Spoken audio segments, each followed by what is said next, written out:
Hello বন্ধুরা, সুতোপুর ব্লগে সবাইকে সুস্বাগতম। তো আমার থাল, আমার বসকে যে থালে খাবার দিতাম সবসময়, সেই থালটা না পুড়ে গেছে, থালটা নষ্ট হয়ে গেছে। তো অনেক থাল ছিল, তো ও এই থাল ছাড়া খাবে না। তো ওর জন্য একটা নতুন থাল বাড়াইলাম, নতুন একটা থাল বের করলাম সুকেসের থেকে। তো এখানে রাত্রেও তেমন কিছু খাবে না, ওর জ্বর আসছে, এর জন্য বিভিন্ন ধরনের ভাজা করলাম এবং ফুলকপির বড়া আরও করেছিলাম, কারণ আমি ভাজতে ভাজতে খেয়ে নিই অর্ধেক। আর বেগুনও ভেজেছিলাম, বেগুনও আমি খেয়ে নিচ্ছি।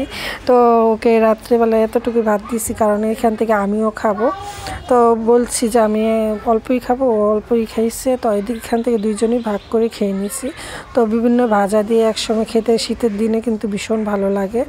তো ওকে বললাম, ওর শরীরটা ভালো না, তো ওকে বললাম যে ভাতটা মাখার জন্য। খুব সুন্দর করে ভাতটা মাখতে পারে এবং ওর মাখা আমার কাছে ভালোই লাগে।